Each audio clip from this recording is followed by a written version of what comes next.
Steelers Nation, let me tell you, this latest trip to Chicago felt like watching the same movie for the 100th time, only with a slightly different cast.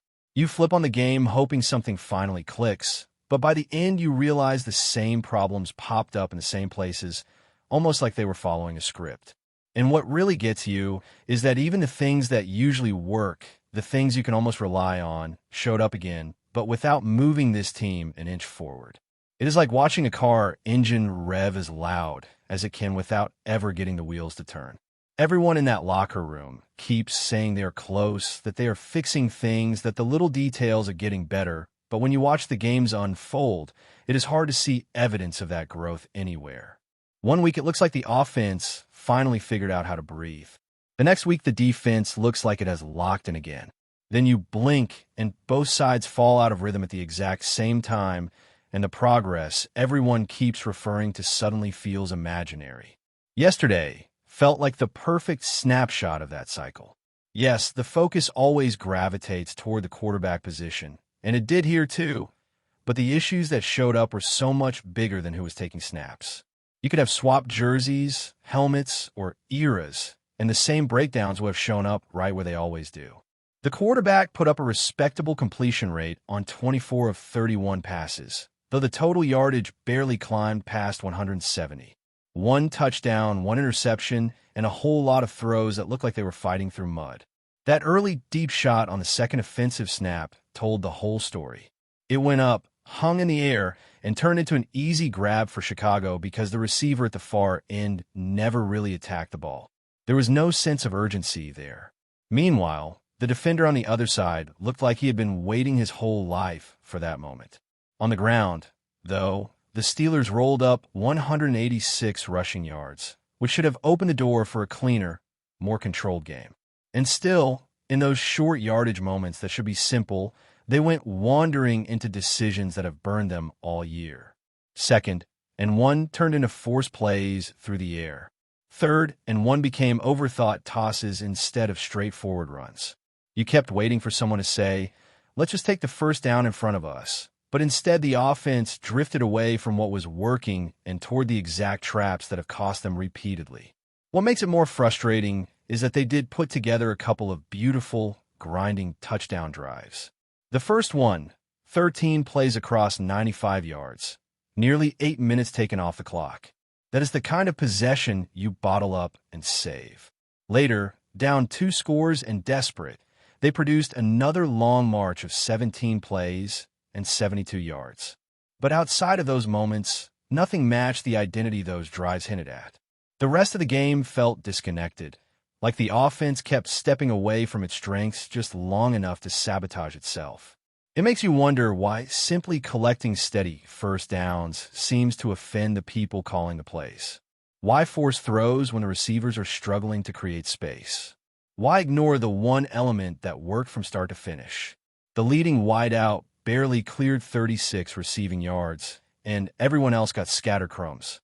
The tight ends chipped in, sure, but not in the way you would expect from a system that usually leans on them for balance and rhythm. With the run game rolling and the receivers at least diverse in their roles, the straightforward option should have been obvious. It was right there. Attack the chains, not the highlight reel. There was no need to get creative in moments that demanded simplicity. And while the offensive play calling raised its share of questions, the defensive struggles were just as glaring. Chicago walked right into the softest part of the field all afternoon, hitting pass after pass across the middle with more open space than you would ever expect at this level. It has been happening since that season opener in East Rutherford. Wide open targets, uncovered zones, defenders arriving late or being pulled away from their assignments by the simplest pre-snap movement. On one of Chicago's touchdowns, the Bears lined up 4 receivers tight, telegraphed exactly what they were going to do, and still found a mismatch because the Steelers only had 3 defenders in position. There was nothing clever about it. It was just another moment where the same crack in the structure split wide open again. Then came the penalties. Every time the Steelers seemed to finally grab some momentum, a flag dragged them backward. One pre-snap mistake erased a 22-yard quarterback run that had pushed them close to midfield in the final minutes. One more first down there, and the game is likely tied. Instead, Everything came back because someone lined up incorrectly. And there were multiple moments like that throughout the afternoon, the kind of lapses that make you shake your head because they are completely avoidable. Special teams did not help much either. The punting game sagged at all the wrong times, short kicks stacking pressure on a defense that was already struggling to get stopped. And even late in the game, with the clock ticking away and the ball near midfield, the decision-making on the sideline left everyone confused. With under 40 seconds left and no timeouts, the Steelers sat around the Chicago 48-yard line, facing a 3rd and long. Instead of positioning themselves for a long field goal attempt, instead of immediately sending out the one guy on a roster who has proven he can hit kicks beyond 60 yards, the offense stayed on the field and burned precious seconds. By the time the moment passed, the window for the kick was gone. Afterward, when asked about it, the answer was a quick brush off, nothing more. But fans could see what happened plain as day. There was an opportunity there, a real one, and it went unused. And that is exactly what keeps happening. Different opponents, different stadiums, different weeks of the season, but the same theme playing on repeat. A new quarterback under center, yet the same offensive choices. A handful of standout moments on defense, yet the same wide, open gaps down middle. It is the kind of pattern that wears on you because you want to believe the team is evolving, yet the proof on the field tells a different story. In the locker room, you could hear the frustration bubbling underneath every answer. Players trying to stay positive, try to insist the confidence is still intact, but also admitting that they have not put it together yet. One of the linebackers even found the end zone in this game, and even he sounded drained afterward. That is where things are right now. A team searching for answers that never seem to stick, knowing the division lead slipped away and that new pressure is closing in from behind. You could feel it in the way guys moved around after the final whistle, a kind of restless energy that comes from knowing a game was right there within reach, but slipped away because of the same old mistakes. It is not anger, not exactly. It is more like exhaustion mixed with disbelief, the kind of look players get when they know they left opportunities on the field, but also know that those opportunities were buried under patterns they have been trying to break for weeks. You listen to them talk, and everyone keeps circling back to the same idea that they have to win games, that they have to put things together, that it takes all 3 phases. But hearing it over and over again makes it clear that the problem is not awareness. It is execution, rhythm, identity, and the sense that this team keeps standing on the doorstep of a complete performance without ever stepping through. The situation has become heavier because the standings have shifted beneath them. A team that once sat at the top of the division now watches someone who started the year 1 and 5 leapfrog them with a surge that feels like the opposite of what the Steelers have been showing. Instead of tightening their grip, they have let chances slip. Instead of building momentum, they keep resetting back to neutral. With every missed 3rd down and every blown assignment in coverage, they fall deeper into a spot where one more misstep could push them out of the postseason entirely. That urgency should have been fueling sharper play, cleaner decisions, and more discipline, but instead it seemed to hang over them like a weight. When you look back on the game, you can see how often the Steelers try to force an identity they have not truly established. They kept stretching the field vertically even when the moment did not call for it. They kept dialing up deep routes, as if they were trying to manufacture a spark instead of building one organically. Meanwhile, the opponent waited patiently for those low-percentage throws, knowing they would eventually come. Had those shots connected, maybe the narrative shifts, but when they keep landing in the wrong hands or falling in empty space, all they do is drain possessions that could have leaned on the run game and short passing attack that actually worked.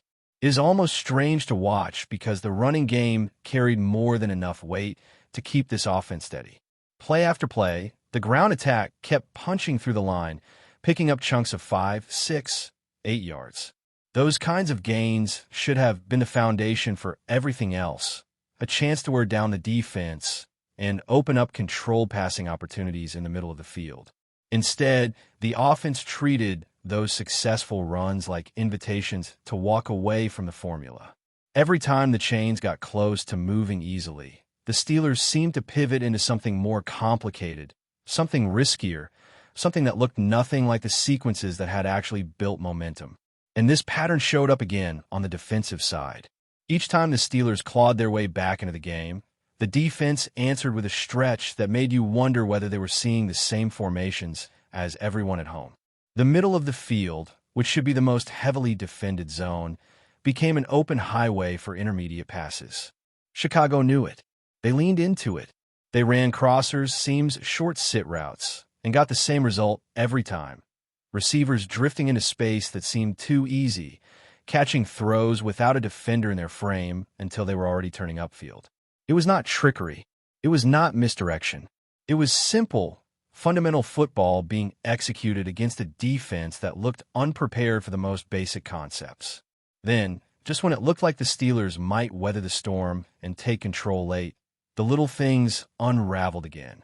Pre-snap issues that should have been cleaned up months ago resurfaced at the worst possible moments. That erased run near midfield could have changed the entire complexion of the final minutes. 10 yards in that situation feels like a mile when the clock is running out and the offense has no timeouts. Instead, everything reset backward because someone lined up wrong, a detail that has nothing to do with talent or scheme and everything to do with concentration. From there, the path got narrower. The special teams unit that sometimes bails the team out instead struggled with punts that floated too short and too low. One after another, they put the defense in tight spots instead of flipping the field. And when the offense finally got one last chance, standing near the edge of long field goal range, the decision-making on the sideline froze. The clock was the enemy, and instead of moving decisively toward giving the kicker the shot he needed, they let time drain away while running another play that felt disconnected from the urgency of the moment. Fans watching knew what the math looked like. They knew the kicker had hit for beyond 60 earlier in the year. They knew that warm-ups showed he had the leg to make that attempt worth trying.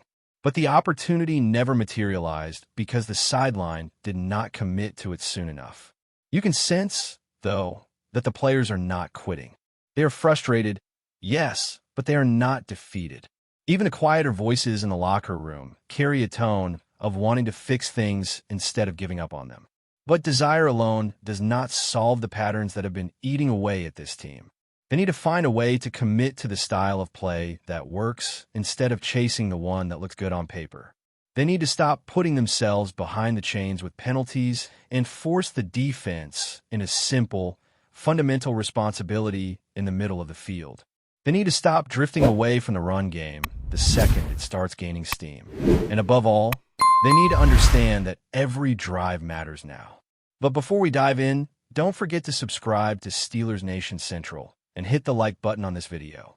Your support helps us keep bringing you the latest updates on the Pittsburgh Steelers. And don't forget to share your thoughts on the news in the comments below. Whispers have begun to swirl around the NFL universe following an unexpected announcement that has left fans and insiders buzzing. According to official statements, the league has opened an investigation into the recent clash between the Chicago Bears and the Pittsburgh Steelers, a move that has sent shockwaves through the football world. While details remain scarce, sources suggest that the scrutiny could be severe enough to potentially nullify the outcome of the game, an extraordinary measure in a league renowned for its strict adherence to rules, yet rarely overturning on-field results.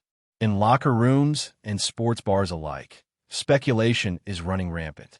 Some insiders hint at questionable officiating calls that may have tilted the game's momentum, while others suggest that more obscure factors could be under review, ranging from player eligibility to unexpected technical irregularities.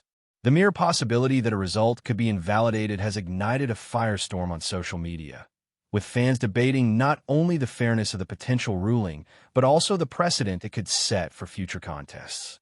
Analysts are poring over replays and highlight reels, dissecting every controversial moment with the intensity of a courtroom trial. The tension is palpable.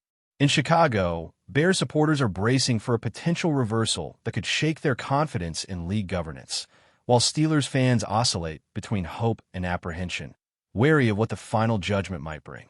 Agents and team officials are reportedly in frantic discussions, weighing both the competitive and financial implications. Rumors of private meetings between league executives, referees, and team representatives have only added fuel to the speculative fire. Some insiders even whisper about a gray area in NFL rules that could be interpreted in multiple ways, an ambiguity that has rarely reached this level of public scrutiny. Meanwhile, the narrative has begun to overshadow the game itself.